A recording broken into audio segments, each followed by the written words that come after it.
Hello, I'm Gage And I'm Winston, the world's fastest turtle. and this is The Investigation Station.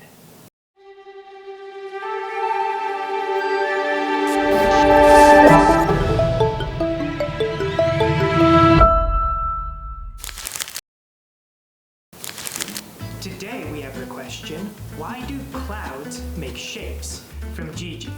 For those of you who might not know what we're talking about, take a look at these.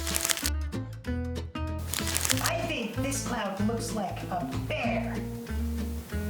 And this one reminds me of a heart. And this long cloud looks like waves in the ocean. Right. Now this is an interesting question, because even though we just saw a lot of shapes in those clouds, the answer to why clouds make shapes is actually they don't. We make the shapes when we look at the clouds. Wait, what does that mean? Well, here, let me explain. Imagine this. You're a person, or a turtle, who lives in a time before we started building houses and towns, and you're walking around to find some food. Out of the corner of your eye, you see something. It's probably a leaf, and if you stopped and thought about it, or even turned around to check, you would know for sure what it is. But what if it's a snake? The time you spent thinking or checking might mean that you get bit. Meanwhile, if it's just a leaf and you assume it's a snake and run away, you won't get bit. So your brain decides it's a snake before you can check, because getting away from a snake means you know that you will be safe for sure. Nowadays, most of us don't have to worry much about getting bit by a snake, but our brains still have these same shortcuts because they used to keep us safe.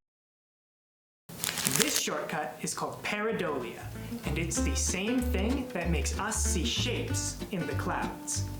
We can see an example of the pareidolia effect in something called an ink blot. We can randomly drop some ink on a sheet of paper, then fold it in on itself to make sure everything's the same on both sides. And then from there, we can look at the shape that forms and try to see if there's any pictures that might be hidden in the random ink.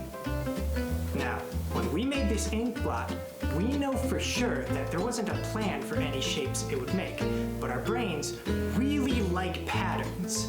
We like patterns so much that we see them even when we know no pattern was intended. Now, we're going to try to make one for ourselves. Here you go. And same with this. So, to make this ink blot, we need to take a sheet of paper and fold it in half, hamburger style. Next, we'll need to unfold it and drip a few tiny drops of paint on half of the paper.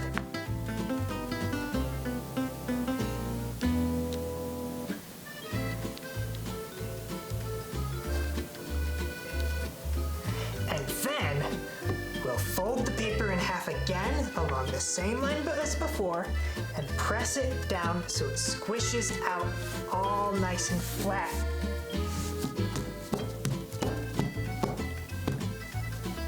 While we're doing this, I will mention that this should work with any type of paint. We're using this acrylic paint because we know that it dries fast, so we can move on to the next step as soon as we can. And speaking of that, it's time we let this paint dry. So let's unfold the paper and give it time to dry off.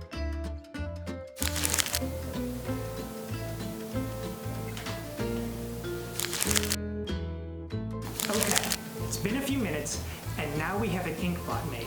So let's open it up and see what we can see. All right, do we see anything in the ink blot? Oh, if you look right here, I think it might look like a spider. All right, now I think it might be fun if we tried to fill in the blanks on this ink blot so that everyone else can see what you see.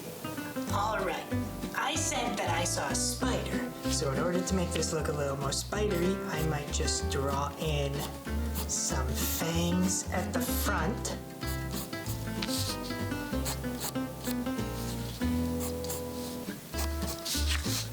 And then a bigger body in the back.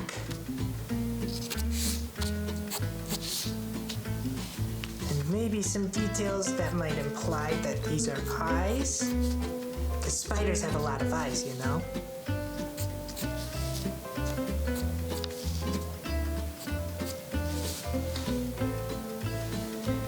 Maybe the front legs as well.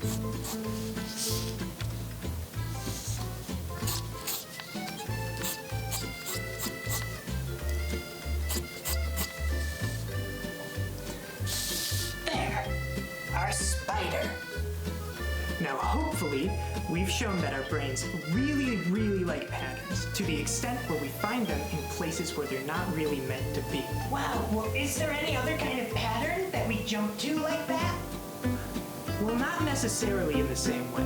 See, people are also really good at identifying faces. Since working together is really important to us, our brains also find places in a ton of places where they're not supposed to be. We see faces all over the place, in electrical outlets, in this sink drain, in this cliffside, or even the surface of other planets. In the case of this face on Mars, we found that not getting the best look at something, in this case because of a lower quality camera, actually made our brain's desire and ability to see something familiar in it even stronger. So wait, in our minds, it's more important that things match a pattern than we see them the way they really are? Kind of. But there are definitely upsides to this. Without pareidolia, it would be a lot harder for us to make art. Well, hold on, what does that mean? Here, watch this. When we draw, our brains use these same systems to fill in gaps in what we have on the paper. Without those systems, it would be a lot harder for us to make art that other people would understand.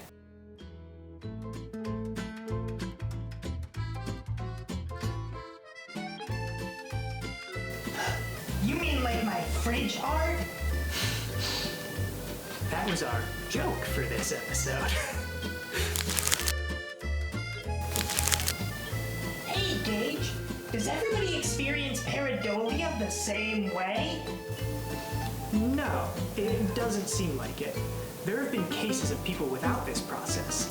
One particularly interesting case is the researcher Pat Bernstein from Johns Hopkins University, who had a brain tumor removed, which made her sense of pareidolia much more powerful than it had been before. Wow, how did it do that? We actually don't know. While we generally understand the mechanics of our five senses, there's a lot we don't know about in terms of the individual processes of our brain. That includes what happens inside of us when we experience pareidolia. Oh, so that means... That's right. You can be the one who figures it out. That's all the time we've got for today. So until next time... Remember that repetition and discussion are both important parts of the learning process. So feel free to re-watch this episode or talk to somebody else about what you learned here today. And feel free to try this project for yourself at home. Just make sure you ask an adult if you need help with the paint. And stay curious.